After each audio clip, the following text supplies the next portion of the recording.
이번 주에는 새해를 시작하는 큰 명절인 설날이 있습니다.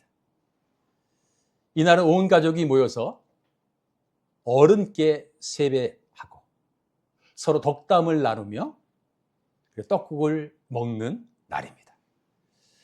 한 해를 더 산다는 새 출발의 날이기도 합니다. 그런데 실제로는 말하지 못하는 염려가 함께 있는 날이기도 합니다. 선물과 용돈을 준비하며 이번에 얼마를 준비하지 생각합니다. 모임에서 비교와 질문이 오가며 공부는, 학교는, 취업은, 직장은, 결혼은 어떻게 되니? 라는 말을 듣기도 합니다. 음식을 준비하며 내가 더 준비해야 되나? 혹시 이 음식 때문에 불만이 생기지는 않을까 생각을 합니다. 일정과 이동 때문에 걱정하기도 합니다. 기뻐해야 할 날이지만 그 마음에 염려가 함께 있는 순간을 우리는 경험합니다. 근데 이런 모습은 설날에만 나타나는 일이 아닙니다. 기쁘지만 염려가 따라오는 일들이 우리 삶 가운데 반복적으로 나타납니다.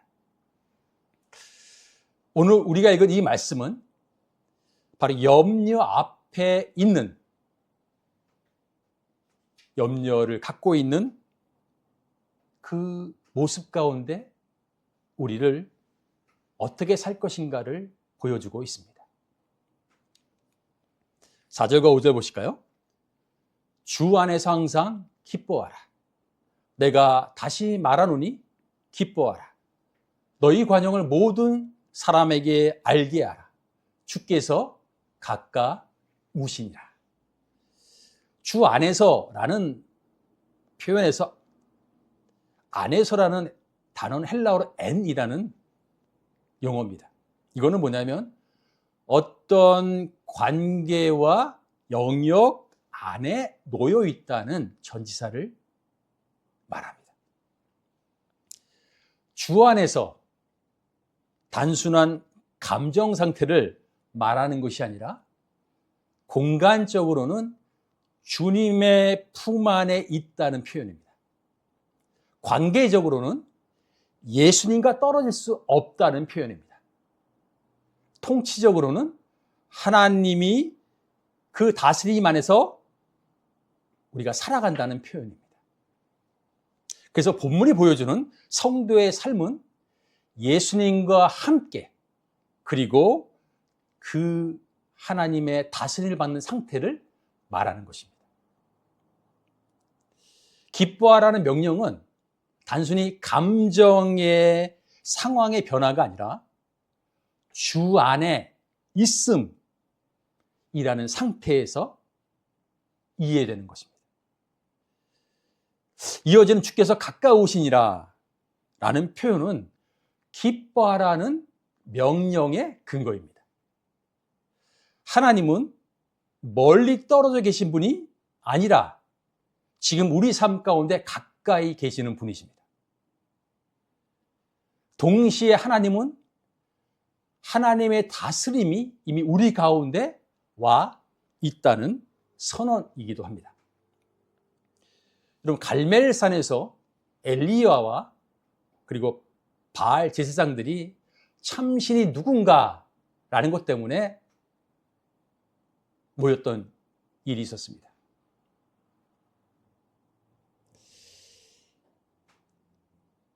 엘리야가 바알 제사장들에게 너희의 하나님의 이름을 불러서 이 제단 위에 있는 제물을 사르게 하라라고 말을 합니다. 그런데 이 바알 제사장들이 아침부터 계속 소리를 지르며 외쳐댑니다. 바알신이여, 이곳에 오셔서 이 제물을 다 살라주십시오. 점심이 됐는데 아무런 얘기가 없습니다. 그런데 점점점 자신들을 자해합니다. 그게 종교적 습관입니다. 밤까지 신을 부르는데 아무런 대꾸가 없습니다. 그러자 엘리야가 기도하기 시작합니다.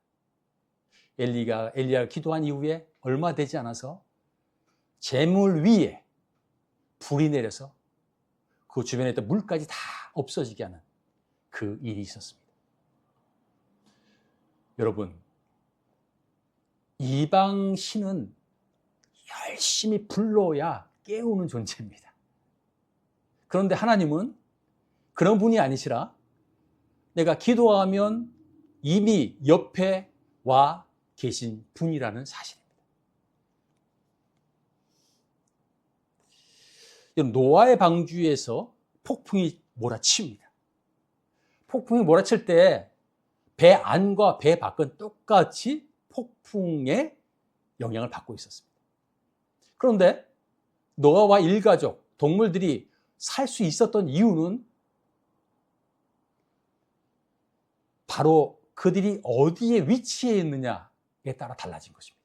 그들은 방주 안에 서 있었던 것입니다. 바울은 성도가 이미 주 안에 그 주님과 함께 있다는 것과 그리고 주께서 가까이 계시다는 그 사실로 기뻐하고 관용할 수 있다고 말하는 것입니다.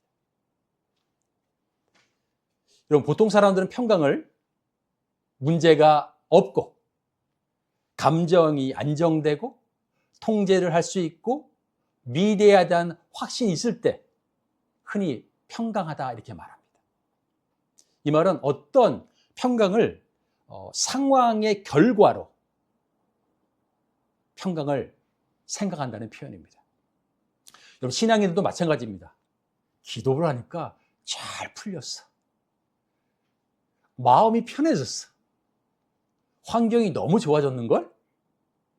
이런 표현도 평강을 생각합니다. 결국 상황이 안정된 다음에야 안도감을 갖고 평강이라고 받아들인다고 볼 수 있죠. 그렇다면 우리는 왜 상황 중심의 평강에 익숙해지는 걸까요? 우리의 인식은 보이지 않는 관계보다 보이는 현실에 빨리 반응합니다. 하나님이 가까우십니다라는 고백보다 우리 삶의 당장에 나타난 결과로 우리 마음이 반응을 합니다. 그래서 당신은 이미 주 안에 있습니다 라고 말을 듣는데도 흔들립니다. 하나님 앞에 여전히 서 있지만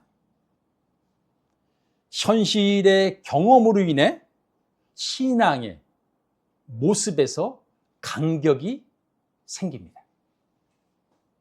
그러나 오늘 본문은 평강을 예수님과 함께 있는 모습, 하나님과 가까이 계신 위치로 설명하고 있습니다. 그래서 우리의 삶 가운데 하나님이 곁에 계시다는 사실을 어떻게 해석하느냐에 따라서 평강의 이해가 달라집니다. 6절을 보면 아무것도 염려하지 말고 다만 모든 일에 기도와 간구로 너희 구할 것을 감사함으로 하나님께 아뢰라 그 말씀하고 있습니다. 염려라는 단어는 마음이 나뉘고 찢기다는 표현입니다. 그러니까 마음이 여러 가지로 갈라진 상태입니다. 그러니까 염려는 단순히 걱정이 많은 상태가 아니라 마음의 중심을 잃고 그리고 여러 가지 생각 때문에 마음이 분산된 형편을 말합니다. 여러분, 아무것도라는 표현은 염려가 작은 것 그리고 아무것도 빠지지 않고 하나님께 가져오질 못할 염려는 없다는 표현입니다. 그래서 본문은 염려 대신 기도와 간구로 나아가라 이렇게 말합니다. 그럼 기도는 일상적인 내용으로 일상에서 드리는 기도라고 한다면, 간구는 내가 정말 뭔가 문제가 있고 간절하게 드릴 수밖에 없는 간청을 의미합니다. 그런데 이 모든 기도를 드림에 감사함으로 드리라고 오늘 본문은 말합니다. 여러분, 감사함으로 드린다는 얘기는 이런 표현이 아닙니다. 잘 끝났어, 좋았어 라서 드리는 게 아니고, 기도 가운데 감사는 내가 염려가 남아있지만 이 기도를 받으시는 하나님을 믿고 맡긴다는 태도에서 감사의 마음을 하는 것입니다. 마지막으로 하나님께 아뢰라는 표현에서, 아뢰라는 말은 하나님 앞에 드러나게 두라라는 표현입니다. 여러분, 염려는 사람마다 다 다릅니다. 어떤 사람은 집착에서 시작됩니다. 어떤 사람은 책임에 대한 부담 때문에 시작됩니다. 어떤 사람은 외적인 위협 때문에 생각됩니다. 또 미래의 불확실로 인해서 생기기도 합니다. 때로는 신앙과 결과가 달라서 마음이 혼란스러워서 복잡하게 생기는 경우도 있을 수 있습니다. 염려 올 때 생각해 보시나요? 염려는 되게 작은 자극으로 시작됩니다. 그런데 그 자극이 어떤 하나의 생각을 갖게 합니다. 근데 이 생각이 생각을 낳고 점점 더 반복되면서 마음속에 자리를 떡하니 잡습니다. 그리고 그 자리에서 가만히 있지 않고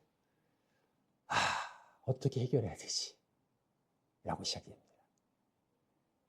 그러면서 내가 이 상황을 잘 정리하고 통제해야 되겠구나 라고 생각을 시작합니다. 그런데 그렇게 될수록 문제는 실제보다 점점 더 크게 느껴지기 시작합니다. 그리고 불안은 더 커집니다. 여러분, 성도들에게 염려하면 어떻게 이해하고 왔을까요? 염려가 생기면 믿음이 없는 거야? 죄 아니야? 그래서 어떤 사람은 염려가 생기면 막 억누르려고 합니다. 보이면 안 돼. 또는 염려가 올라가면 딱 방어를 합니다. 오면 안 돼. 이런 감정으로 받아들이는 경우가 많이 있습니다. 그런데 오늘 본문은 염려를 다루는 방식에 있어서 전혀 다른 모습을 보여줍니다. 바울은 염려를 제거하라고 말하지 않습니다. 염려 없애! 라고 말하지 않습니다. 다만 모든 일에 기도와 간구로 너희 구할 것을 하나님께 아뢰라, 이렇게 말씀합니다.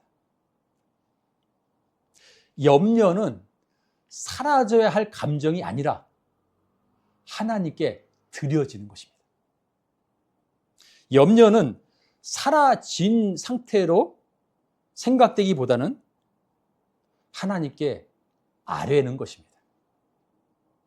그렇게 될 때 염려는 더 이상 내 문제가 아니고 하나님의 문제가 되는 것입니다. 그때 우리 삶 가운데 함께 계신 하나님 앞에 염려가 놓여지는 것으로 설명하고 있습니다. 여러분, 염려가 생기면 믿음이 약한 증거라기보다는 하나님을 향해 나아가야 될 신호로 생각해야 합니다. 그런데 우리는 하나님께 염려를 다 맡겼어요 라고 말하지만 여전히 하나님께 흔들리는 이유는 무엇 때문일까요? 7절을 보면 그리하면 모든 지각에 뛰어난 하나님의 평강이 그리스도 예수 안에서 너희 마음과 생각을 지키시리라 고 말씀합니다. 바울은 이렇게 결론을 말합니다. 그리하면 하나님의 평강이 너희의 마음과 생각을 지키시리라. 이 그리하면이라는 단어는 염려와 기도를 실천한 이후에, 아니 실천할 때 헛되지 않다는 표현을 의미합니다. 우리가 염려를 하나님께 맡길 때 하나님은 우리의 마음과 생각을 지켜주신다고 약속하는 것입니다. 그럼 본문이 말하는 평강은 하나님과의 관계 안에서 온전함, 회복, 화목을 말하는 것입니다. 모든 지각에 뛰어난이라는 단어는 인간의 계산과 이해를 넘어서는 것을 말합니다. 우리의 생각에 미치지 못하는 그것까지 하나님의 평강이 지킨다는 말입니다. 그럼 지키다는 말은 성을 둘러싸고 외부의 침입을 막는다라는 뜻으로 군사가 성을 둘러싸고 외부의 침입을, 외부의 공격을 막는 군사적 용어입니다. 평강은 단순한 감정이 아니라 하나님이 능동적으로 우리를 보호하시는 태도입니다. 그래서 하나님의 평강은 우리가 가장 흔들리기 쉬운 영역인 마음과 생각을 붙드시는, 철저히 보호하시는 것이죠. 여러분, 흔히 평강을 우리는 잘 풀린 것으로 생각합니다. 문제가 정리되고 갈등이 없어지고 불안이 사라질 때, 아하, 이제 좀 마음이 편하구나 생각합니다. 그래서 보통 감정이 안정될 때에 비로소 평강이 온다라고 느낍니다. 그래서 평강을 하나님이 주시는 관계라기보다 어떤 상황의 결과가 좋게 되는 것으로 우리는 생각할 수 있습니다. 여러분, 허물이 없던 다니엘, 고관들의 질투 때문에 사자굴에 던져집니다. 왕 외에 다른 대상에게 기도하면 사자굴에 던져지는 규례가 만들어집니다. 이때 다니엘은 매일의 습관처럼 하루에 3번 기도를 합니다. 그런데 결국 그 기도 때문에 사자굴에 던져지고 맙니다. 여러분, 다니엘은 변명하지 않았습니다. 상황을 모면하려고 하지도 않았습니다. 사자굴에 들어간 다니엘, 평강했을까요? 분명히 사자굴에 들어간 다니엘의 모습은 평강을 깨트릴 수 있는 상황이었습니다. 그러나 다니엘의 마음은 어떤 감정으로도 흔들리지 않았습니다. 다니엘은 위험을 피하기보다 하나님께서 나를 지키신다는 신뢰를 가졌기 때문입니다. 하나님은 다니엘의 마음과 생각을 지켜주신 것입니다. 여러분, 이처럼 다니엘의 모습은 우리에게 평강은 감정적인 상태가 아니라 하나님의 보호하심을 믿고 신뢰하는 것이라는 것을 보여줍니다. 성도의 평강은 우리가 만들어내는 안정이 아니라 하나님이 지켜주시는 능동적인 행동인 것입니다. 평강의 주체는 우리가 아니라 하나님이십니다. 그렇다면 우리는 지금 우리의 마음과 생각을 무엇으로 지키고 있습니까? 우리의 계산입니까? 우리의 통제입니까? 아니면 하나님이 지킨다는 그 말씀에 의해서입니까?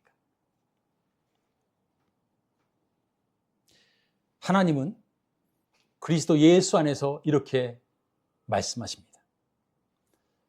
하나님의 평강이 그리스도 예수 안에서 너희 마음과 생각을 지키시리라. 이런 평강 우리가 붙들 수 있어서도 아니고 버틸 수 있어서도 아닙니다. 평강은 하나님이 지켜주시기 때문입니다. 그런데 이 말씀이 멀게 느껴질 때가 있습니다. 염려가 커지면 우리 마음이 먼저 흔들립니다. 주께서 가까이 계신다는 것을 알고 있음에도 우리는 우리의 방식으로, 우리의 마음으로 평안을 붙드는 경우가 참 많이 있습니다. 여러분, 염려는 제거되는 것이 아니라 하나님께 아뢰는 것입니다. 평강은 우리가 만들어내는 상태가 아니라 하나님이 지켜주시는 은혜입니다. 겟세마네 상황에서 예수님은 어떠셨을까요? 밤이 되었습니다. 분위기는 무겁습니다. 그리고 두려운 밤입니다.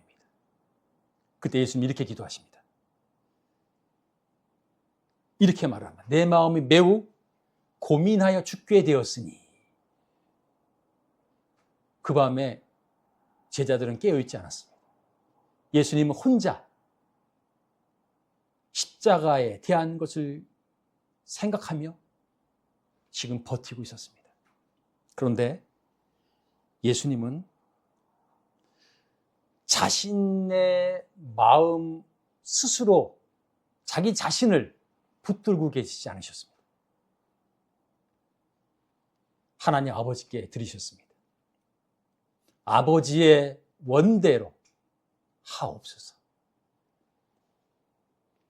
십자가는 마음을 스스로 지키는 길이 아니라 아버지께 아뢰어진 길이었습니다. 부활은 하나님께서 그걸 받으셨고, 그 길을 받으셨고, 그리고 맡겨진 일을 순종하기 끝까지 붙드셨다는 확증이 된 것이죠.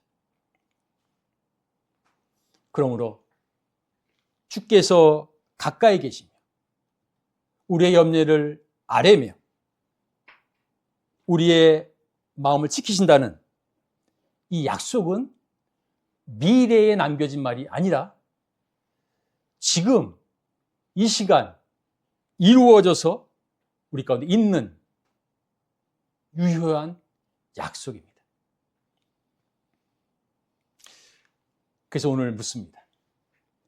우리의 마음과 생각을 끝까지 우리는 지킬 수 있습니까? 우리는 할 수 없습니다. 그래서 하나님이 지키십니다. 지금 우리의 마음과 생각을 지키시는 하나님 앞에 우리는 모두 서 있는 것입니다. 이 고백을 담은 찬양을 함께 나누려고 합니다. 혼자 걷지 않을게요 입니다. 그대 폭풍 속을 걷고 있는데 비바람을 마주하려 할 때 불빛조차 보이질 않아도 그대 혼자 걷지 않을 거예요. 두려움 앞에서 하늘을 보아요. 외로운 그대여 걱정 마요.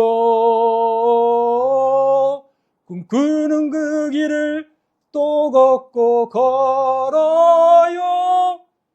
그대 혼자 걷지 않을 거예요. 그대 혼자 걷지 않을 거예요.